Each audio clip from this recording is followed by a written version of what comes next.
करेंगे संविधान का निर्माण। तो आज हम आपको बताएंगे कि संविधान का निर्माण कैसे हुआ था, कैसे संविधान बना था और कितना समय लगा था। तो आप सब लोग जानते हैं कि संविधान बनने में 2 वर्ष 11 महीने और 18 दिन का समय लगा था और विश्व का सबसे बड़ा संविधान है हमारे भारत का लिखित और मुख्य। सब लोग जानते हैं कि संविधान सबसे पहले संयुक्त राज्य अमेरिका ने बनाया था, लेकिन आज कहा जाता है कि विश्व का सबसे बड़ा संविधान हमारे भारत का है, लिखित और मुक्त। ठीक है, आज हम बताएंगे कि संविधान में कितने सदस्य थे, कैबिनेट मिशन कब आया था, इस तरह की पूरी प्रोसेस रहेगी। ठीक है, तो संविधान के बारे में जो जानकारी आपको दी जाएगी और चैनल को आप सब्सक्राइब करना, अपने दोस्तों को शेयर करना, लाइक करना, ज़्यादा से ज़्यादा स्टूडेंटों को आप शेयर करें। ठीक है, हम आपका संविधान पूरा कंप्लीट कर देंगे। रीजनिंग का अपना टॉपिक चल ही रहा है, रीजनिंग कंप्लीट हो जाए तो आपके मैथ के भी टॉपिक कंप्लीट कर देंगे। ऐसे टॉपिक बाय टॉपिक अपनी वीडियो पूरे कंप्लीट हो जाएंगे। ठीक है, लाइक करें, शेयर करें और सब्सक्राइब करें। ठीक है, चलिए संविधान की बात कर रहे हैं कि संविधान को बनने में 2 वर्ष 11 महीने 18 दिन का समय लगा था और आज कहा जाए तो विश्व का सबसे बड़ा संविधान हमारे भारत का। चलिए शुरू करते हैं। अब करते हैं शुरू। अब जहाँ इधर से थोड़ी सी पॉइंटों को ध्यान रखना, यहाँ पर हम आपको बताएंगे कि कौन सी चीज इंपोर्टेंट है, कौन सी चीज इंपोर्टेंट नहीं है। संविधान निर्माण के लिए संविधान सभा की मांग। तो देखो, संविधान जब बन रहा था, हमारे भारत के संविधान जब बन रहा था तो संविधान की कुछ महान क्रांतिकारियों ने मांग की थी। तो उन डेटों को अपन को विशेष करके याद रखना है। हमारा भारत आजाद हुआ था, सबको पता है, 15 अगस्त, ठीक है, 1947 को। और भारत पाकिस्तान के विभाजन हो गया था 3 जून 1947 को माउंटबेटन योजना के तहत। चलो एक एक चीज को अपन क्लियर करते हैं। तो देखो, संविधान में यहाँ पर आता संविधान का निर्माण, फिर आता संविधान सभा की मांग कि संविधान सभा में मांग किस किस व्यक्तियों ने कौन सी मांग की थी। सर्वप्रथम संविधान सभा के लिए तिलक ने, कौन, पंडित जवाहरलाल, तिलक, बाल गंगाधर तिलक। कौन है? बाल गंगाधर तिलक। ठीक है, ये तिलक इनका शॉर्ट में नाम है, वैसे पूरा नाम है बाल गंगाधर तिलक। सर्वप्रथम संविधान सभा के लिए तिलक ने 1895 ईस्वी में स्वराज विधेयक के माध्यम से किया, जो अप्रभावी रहा। कैसा रहा? अप्रभावी रहा। फिर उसके बाद गांधी जी ने स्पष्ट शब्दों में 1922 में कहा कि भारतीय संविधान भारतीयों की इच्छा के अनुसार ही होगा। ये एग्जाम पॉइंट है, इसको आप अच्छे से नोट कर लेना। पूछ सकते हैं कि गांधी जी ने संविधान की मांग कब की थी। तो गांधी जी ने संविधान की मांग की थी 1922 में, एक पॉइंट। दूसरा पॉइंट आपका एग्जाम में बनता है, क्या गांधी जी संविधान सभा के अध्यक्ष थे? जी नहीं, गांधी जी संविधान सभा के अध्यक्ष नहीं थे। संविधान सभा के जो अध्यक्ष, जो माने जाने महान व्यक्ति हैं, जिनका नाम है डॉक्टर भीमराव अंबेडकर। ठीक है, जो संविधान सभा के जनक कहा जाता है। ठीक है, और संविधान सभा के जनक, ड्राफ्टिंग कमेटी के सदस्य भी डॉक्टर भीमराव अंबेडकर कहा जाता है। इनका जन्म मध्य प्रदेश के महू में हुआ था। ठीक है, दिल्ली में इनकी क्या हुई थी? मृत्यु हुई थी। लेकिन जब संविधान सभा में अध्यक्षों की बात आती है तो एक स्थायी अध्यक्ष होंगे और एक अस्थायी अध्यक्ष होंगे। तो स्थायी अध्यक्ष जो होंगे तो आप सब लोग जानते हैं डॉक्टर राजेंद्र प्रसाद थे। अस्थायी अध्यक्ष कौन थे? डॉक्टर सचिदानंद सिन्हा थे। चलो आगे बढ़ते हैं, ये पॉइंट को आप अच्छे से नोट कर लेना। गांधी जी ने स्पष्ट शब्दों में कहा था कि भारतीय संविधान से भारतीयों की इच्छा के अनुसार ही हो। ठीक है, अगला पॉइंट है, सर्वप्रथम औपचारिक रूप से M.N. राव ने संविधान सभा के विचार को प्रतिपादन किया, जिसे लोकप्रिय मूर्त रूप से प्रदान किया गया। जवाहरलाल नेहरू ने के द्वारा 1936, 1937, 1938 में मांग का अधिवेशन किया। तो याद रखना, किसने संविधान की मांग की बात कब की? पहली बार ब्रिटिश सरकार ने, याद रखना, पहली बार ब्रिटिश सरकार ने 1940 में स्वीकारा था। स्वीकारा कब था? 1940 में स्वीकारा कि भारतीय संविधान स्वाभाविक रूप से भारतीय ही तैयार करेंगे। मतलब ब्रिटिश ने एक तय कर लिया था 1940 में कि जो भारतीय संविधान का स्वाभाविक रूप होगा वो भारतीय ही तैयार करेंगे।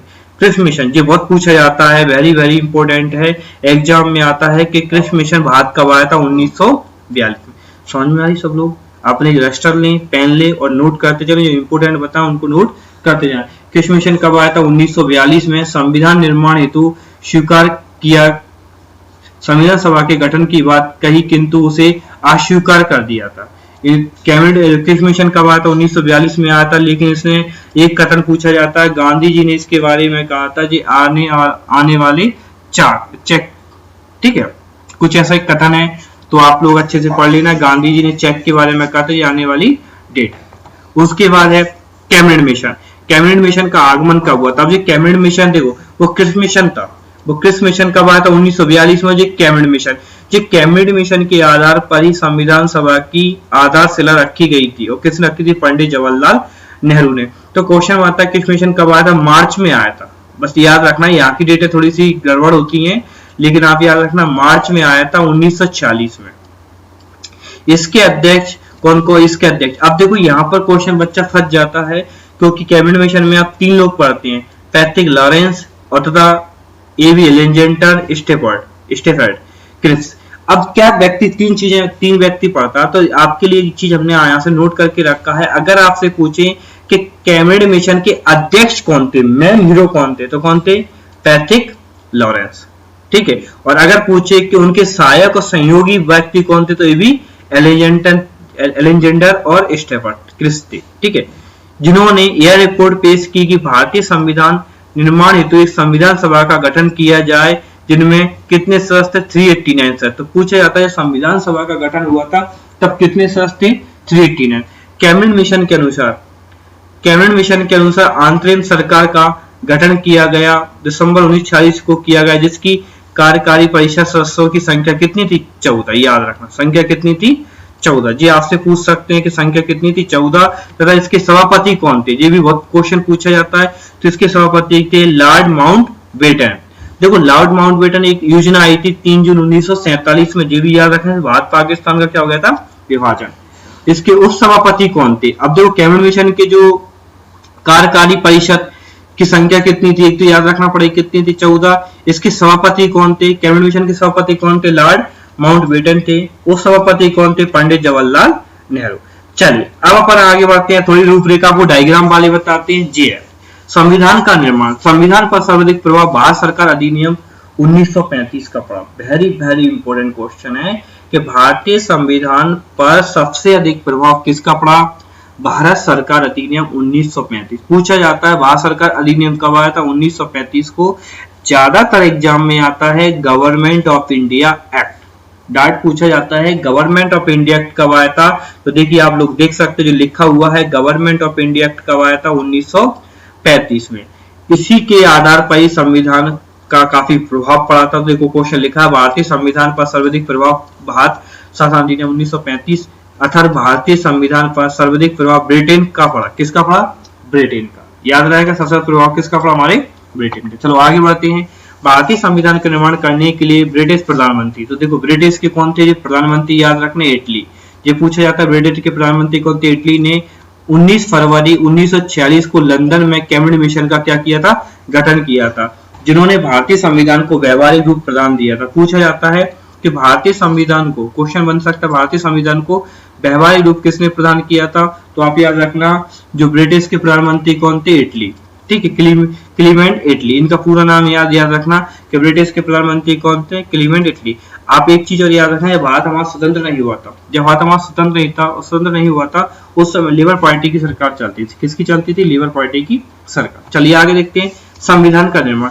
कैबिनेट मिशन में 3 सदस्य जो हमने आपको बता दिए थे, कैबिनेट मिशन में 3 ब्रिटिश सदस्य थे। तो याद रखना जो कैबिनेट मिशन में 3 व्यक्ति आए थे, जो आपको 3 व्यक्ति जो दिख रहे हैं, 3 व्यक्ति जो दिख रहे हैं, इसमें चार्ज अलग है। ये तो इटली के सदस्य हैं, सदस्य जो कि इटली के कैबिनेट मिशन के सदस्य थे। तो याद रखना कहाँ के थे? कैबिनेट मिशन में 3 ब्रिटिश सदस्य रखे गए जो इटली के कैबिनेट के सदस्य थे। पहला कौन था? Sir Stafford Cripps, lord Patrick Lawrence, AB Alexander. तो इसमें अध्यक्ष कौन था? तो अध्यक्ष कौन था? हमारा दूसरा व्यक्ति, याद रखना। चलिए आगे बढ़ते हैं अपन, आगे बढ़ते हैं। संविधान का निर्माण कैबिनेट मिशन कब आया था? हमने आपको बताया था मार्च 1946 में। याद रखना मार्च 1946 में, ठीक है, जो भारत आया था। पूछ रहे थे कैबिनेट मिशन कब आया था? 16 मई 1946 में। 16 मई 1946 में कैबिनेट मिशन ने अपने प्रस्ताव प्रस्ताव प्रस्तुत किए। इन प्रस्तावों के आधार पर जुलाई 1946 में संविधान सभा के चुनाव आयोजित कराए गए। चलिए आगे बढ़ते हैं अपन और क्या बोलते हैं। हाँ, जब संविधान का निर्माण हुआ था तब कितने सदस्य थे, पूछा है। संविधान का निर्माण हुआ था तो 389 सदस्य थे। में प्रशांतों के लिए निर्धारित किए गए 296 सदस्यों के लिए चुनाव हुए थे। इनमें कांग्रेस के लिए 208 और मुस्लिम के लिए 73 और 15 सीटें कुछ छोटे समूह और स्वतंत्र सदस्यों को मिली थी। इस तरह से आप डायग्राम देख सकते हैं कि कांग्रेस को कितनी सीटें मिली थी, 208, क्योंकि हमारे गांधी जी किससे थे, कांग्रेस से थे। और मुस्लिम को कितनी मिली थी, 73, और अन्य को कितनी, छोटे वर्ग को 15। ठीक है, ये सीटों का आवंटन था। ठीक है, चलिए आगे बढ़ते हैं। हाँ, जब संविधान का निर्माण हो गया था तो इन्होंने कहा भाई संविधान के एक अध्यक्ष भी होना चाहिए जो संविधान को चला सके। तो इन्होंने क्या हुआ, 9 दिसंबर 1940 को संविधान सभा की प्रथम बैठक की। तो संविधान सभा बनकर तैयार हो गया भाई, संविधान की रूपरेखा भी तैयार हो गई। हमने कहा एक अध्यक्ष होना चाहिए, तो इन्होंने 9 दिसंबर 1940 को संविधान सभा की प्रथम बैठक आयोजित की गई, जिसमें सच्चिदानंद सिन्हा को अस्थायी अध्यक्ष चुना गया। मतलब स्थायी नहीं चुना गया, क्या चुना गया, अस्थायी अध्यक्ष। फिर उन्होंने कहा नहीं, यहाँ कोई अच्छा पढ़ा लिखा व्यक्ति होना चाहिए संविधान के अध्यक्ष के लिए। फिर उन्होंने 2 दिन बाद, कितने दिन बाद, 2 दिन बाद, 2 दिन बाद, मतलब 2 दिन बाद इन्होंने 11 दिसंबर 1940 को संविधान सभा का स्थायी अध्यक्ष डॉक्टर राजेंद्र प्रसाद को, जो भारत के पहले राष्ट्रपति थे और बिहार के रहने वाले। ठीक है, चलो आगे देखिए। मुस्लिम लीग ने इस बैठक का बहिष्कार किया। मुस्लिम ने इस बैठक का बहिष्कार किया और पाकिस्तान के लिए अलग संविधान की मांग की। तो पूछा जाता है कि पाकिस्तान की मांग कब की गई थी, 1940 में। पाकिस्तान की मांग कब की गई थी, 1940 में की गई थी मोहम्मद अली जिन्ना ने। ठीक है, चलिए आगे देखते हैं। संविधान 11 दिसंबर, जी आप देख रहे हैं, जी है डॉक्टर राजेंद्र प्रसाद। 11 दिसंबर 1940 को संविधान सभा की दूसरी बैठक हुई। तो संविधान सभा की पहली बैठक कब हुई थी, 9 दिसंबर 1946 को। संविधान सभा की दूसरी बैठक आयोजित की गई, जिसमें डॉक्टर सच्चिदानंद सिन्हा को, डॉक्टर राजेंद्र प्रसाद को भारत का स्थायी अध्यक्ष बना दिया था, सभापति। जो भारत के पहले क्या थे, राष्ट्रपति थे। एक बार संविधान ने चुनाता है इनको, एक बार जनता ने। क्वेश्चन पूछा जाता है कि डॉक्टर राजेंद्र प्रसाद जो राष्ट्रपति थे पहली बार किसने चुना था, तो संविधान ने। चलिए यहाँ पर देखते हैं। 22 जनवरी 1947 को उद्देश्य प्रस्ताव पारित हो गया। इस प्रस्ताव के आधार पर विभिन्न प्रकार की समितियों का गठन किया गया। इनमें सबसे प्रमुख समिति थी डॉक्टर भीमराव अम्बेडकर समिति, प्रारूप समिति। चलो, संविधान सभा की प्रमुख समितियां के अध्यक्ष, जहां से क्वेश्चन एग्जाम में 1 नंबर का बनता है तो इंपोर्टेंट अच्छे से पढ़ लेना। पहला, संचालन समिति के अध्यक्ष कौन थे, डॉक्टर राजेंद्र प्रसाद। फिर संघ शक्ति समिति के अध्यक्ष कौन थे, पंडित जवाहरलाल नेहरू। संघीय संविधान समिति के अध्यक्ष कौन थे, पंडित जवाहरलाल नेहरू। प्रशांतीय संविधान समिति के अध्यक्ष कौन थे, सरदार वल्लभ भाई पटेल। अल्पसंख्यक आयोग के अध्यक्ष भी थे। प्रारूप समिति के अध्यक्ष कौन थे, डॉक्टर भीमराव अंबेडकर। ये इंपोर्टेंट है। प्रारूप समिति को नहीं बोलते हैं ड्राफ्टिंग कमेटी। ये पिछली बार एमपीएसआई में, एमपीपीएससी में भी, पुलिस में भी ये क्वेश्चन बन चुका है। 2-3 तरीके से क्वेश्चन है। प्रारूप समिति के अध्यक्ष कौन थे, तो डॉक्टर भीमराव अंबेडकर थे। कौन थे, डॉक्टर भीमराव अंबेडकर थे। ठीक है, डॉक्टर भीमराव अंबेडकर सब लोग जानते हैं, महर जाति के थे। ठीक है, मध्य प्रदेश के महू के रहने वाले थे और जो हमारे पहले कानूनी मंत्री भी थे। जो हमारे पहले क्या थे, कानूनी मंत्री थे और ड्राफ्टिंग कमेटी के अध्यक्ष थे। और झंडा समिति, जी झंडा समिति का बहुत पूछा जाता है, जे भी कृपलानी। जे एक तो झंडा समिति याद रखना है और एक प्रारूप समिति। 2 समितियों को आप अच्छे से रट लो कि प्रारूप समिति के अध्यक्ष कौन थे, डॉक्टर भीमराव अंबेडकर। और झंडा समिति के अध्यक्ष कौन थे, जे भी कृपलानी। तो प्रारूप समिति, कुल मिला के आप कुल समितियों के अध्यक्ष याद रखना। अब आगे बढ़ते हैं। इसके उपरांत संविधान के प्रारूप का निर्माण करने के लिए बी.एन. राव, वेरी इंपोर्टेंट इनका नाम है, बी.एन. राव। बी.एन. राव ने संवैधानिक सलाहकार के पद पर नियुक्त किया था। पूछा जाता है संविधान का सलाहकार कौन था, तो बी.एन. राव। कुछ लोग डॉक्टर भीमराव अंबेडकर लगाते, भीमराव अंबेडकर नहीं है, बी.एन. राव थे। उसके बाद है प्रारूप समिति। ये पूरा स्ट्रक्चर आप अच्छे से याद रख लो, पूरा डायग्राम हमेशा काम आएगा आपको। प्रारूप समिति का गठन कब हुआ था, वेरी इंपोर्टेंट है, 29 अगस्त 1947 को प्रारूप समिति का क्या हुआ था, गठन हुआ था। इसके अध्यक्ष कौन थे, चश्मा वाले जो अंकल दिख रहे हैं, डॉक्टर भीमराव अंबेडकर। ठीक है, इनका जन्म मध्य प्रदेश के मऊ में हुआ था। ये अध्यक्ष थे।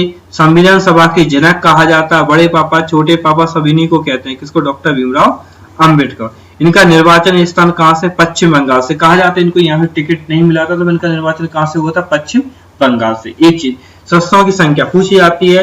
प्रारूप समिति में सदस्यों की संख्या कितनी थी, 7। इसका उद्देश्य क्या था, अगर पूछे प्रारूप समिति का उद्देश्य क्या, तो यहाँ से एग्जाम पॉइंट बन सकते। इसका उद्देश्य क्या था, संविधान के प्रारूप पर विचार विमर्श करना।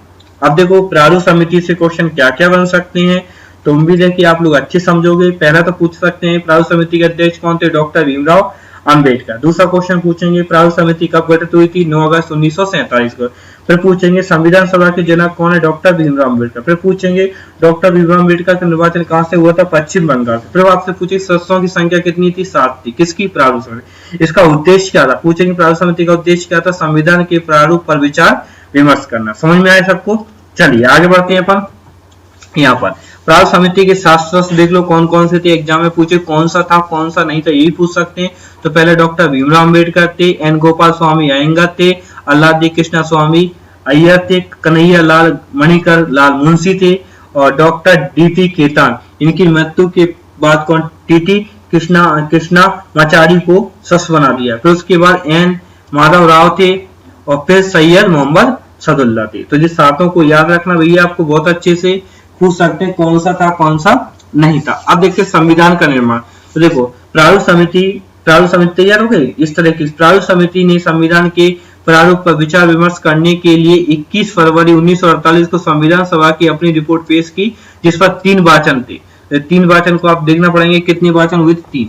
तो पहला वाचन में संविधान सभा संविधान का प्रथम वाचन 4 नवंबर से 9 नवंबर 1948 तक चला। फिर संविधान सभा का दूसरा वाचन 15 नवंबर 1948 से 17 अक्टूबर 1949 तक चला। चलिए आगे देखते हैं, इनके वाचन चल रहे हैं। अब देखते हैं संविधान सभा पर अंतिम पूछ सकते हैं। संविधान सभा अगर वो आपसे किसी भी तरह से क्वेश्चन पूछ सकते हैं, ठीक है। संविधान सभा पर अंतिम और तीसरा वाचन 14 नवंबर 1949 से 26 नवंबर 1949 तक चला। संविधान सभा द्वारा संविधान को पारित कर दिया गया था। याद रखना इस समय संविधान सभा में 284 सदस्य थे। जब संविधान लागू हुआ था तब कितने सदस्य थे, 284। आप अच्छे से याद रखना, जब संविधान बना तब कितने सदस्य थे, 389 याद रखिएगा।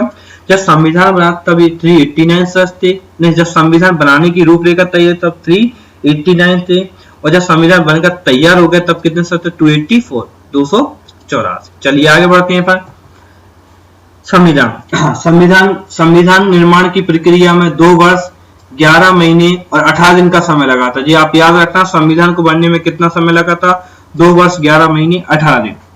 संविधान निर्माण में कार्य में लगभग आप 25 से याद रखना 64 लाख रुपए का खर्चा, 64 लाख 63,96,729 रुपए का क्या आया था, खर्च हुआ था, व्यय हुआ था। उसके बाद आगे देखते हैं। संविधान मूल संविधान में प्रस्तावना में 395 अनुच्छेद, 22 भाग और 8 अनुसूचियां थी। देखो जब हमारा संविधान बना था पूछा जाता है कितने अनुच्छेद थे, 395। अब तो 450-500 से लगभग क्या हो गए, अनुच्छेद हो गए आर्टिकल्स, ठीक है। तो अब आपसे क्वेश्चन देखो, अभी भी हमारे अनुच्छेद कितने, 395 ही उनकी पाठ रूपरेखा बन गई है, ठीक है। तो पूछेंगे मूल संविधान में कितने अनुच्छेद थे, जब संविधान बना था तब कितने अनुच्छेद थे, 395 में, और भाग कितने थे, 22। तो भाग हमारे अभी 22 के 22 है। अनुसूचियां कितनी, जो संविधान में था 8, अब कितनी अनुसूचियां हैं, 12। अब वर्तमान में कितनी अनुसूचियां हैं, 12। तो याद रखना वर्तमान में कितनी अनुसूचियां हैं, 12। चलो आगे देखते हैं अपन। संविधान सभा की अंतिम बैठक, जे एग्जाम में बहुत पूछा जाता है कि संविधान सभा की पहली बैठक कब हुई थी, 9 दिसंबर 1946 को। संविधान सभा की पहली बैठक कब हुई थी, 9 दिसंबर 1946 को डॉक्टर सचिन सिन्हा को अस्थायी अध्यक्ष बनाया गया था। और संविधान सभा की अंतिम बैठक कब हुई, 24 जनवरी 1950 को। इसी दिन संविधान को पूर्णतः क्या कर दिया था, लागू कर दिया था। पूरे बार को हुई 24 जनवरी को हुई थी, लेकिन 26 जनवरी को की थी, सॉरी। देखो संविधान सभा की अंतिम बैठक कब हुई, 24 जनवरी 1950 को हुई, जिसमें डॉक्टर राजेंद्र प्रसाद को भारत का प्रथम क्या बना दिया गया था, राष्ट्रपति। लेकिन इसके पूरे भाग लागू नहीं हुए थे। 26 जनवरी 1950 को संविधान के पूरे भाग क्या कर दिए थे, लागू कर दिए। लेकिन डॉक्टर राजेंद्र प्रसाद भारत के ऐसे व्यक्ति हैं जो बिहार के 2 बार राष्ट्रपति बने, एक बार संविधान ने बना था और दूसरी बार जनता ने, ठीक है। राष्ट्रपति, उपराष्ट्रपति, प्रधानमंत्री, मुख्यमंत्री सबके चुनाव कैसे होते, अप्रत्यक्ष होते, ठीक है, डायरेक्ट इनडायरेक्ट, इन चीजों को याद रख। चलो यहाँ तक अपने संविधान सभा के बारे में पढ़ा। अब संविधान का अगला पार्ट आएगा, तीसरा पार्ट आएगा। पहला पार्ट हमने आपको अपलोड कर ही दिया था, अब सेकंड पार्ट भी आपको अपलोड हो जाएगा आज, ठीक है, इसको आप पढ़ना। हम पार्ट बाई पार्ट पढ़ाते जा रहे हैं, जिससे आपका संविधान के टॉपिक बाई टॉपिक होते जाएंगे। आप इनको लोड करते चलना, ठीक है, डेली सुनो, डेली पढ़ो, वही अपने रजिस्टर में नोट्स बनाते चलो। हम आपका पूरा संविधान का टॉपिक कंप्लीट कर देंगे, ठीक है, टॉपिक बाई टॉपिक। और रीजनिंग का अपना टॉपिक चल रहा है, कल घड़ी का थर्ड पार्ट आपको अपलोड कर दिया जाएगा, ठीक है। ऐसे रीजनिंग और संविधान कंप्लीट हो जाएगा, फिर अपन को मौका मिलेगा तो अपन और अगले सब्जेक्टों को कंप्लीट करेंगे, ठीक है। लाइक जरूर करें, शेयर करें, सब्सक्राइब करें और दोस्तों को भी बताएं, ठीक है। ज्यादा से ज्यादा सभी दोस्तों को शेयर करें और दोस्तों को बताएं। एमपी पुलिस, एमपीएसआई, जो पीएससी का जितना भी अपना सिलेबस है पूरा का पूरा अपन क्या करेंगे, कवर कर लेंगे। एक बार हम आपको पीएससी एसआई के बारे में और जानकारी आपको बहुत अच्छे से दे देंगे, ठीक है। कोई बच्चे हुआ किसी सब्जेक्ट को लेकर अगर कहीं भी कोई चीज में दिक्कत होती है तो आप हमें बताइए, तो वो सब्जेक्ट का भी सॉल्यूशन करेंगे, ठीक है। लाइक जरूर करें और अच्छे मैसेज करें, बढ़िया से समझ में आए। जिस बच्चे को अगर ये वीडियो अच्छा लगे तो जरूर मैसेज करना वीडियो के नीचे, ठीक है। सब्सक्राइब करना और वीडियो के नीचे लिखना जो भी आपको अच्छा लगे, ठीक है। ओके, धन्यवाद।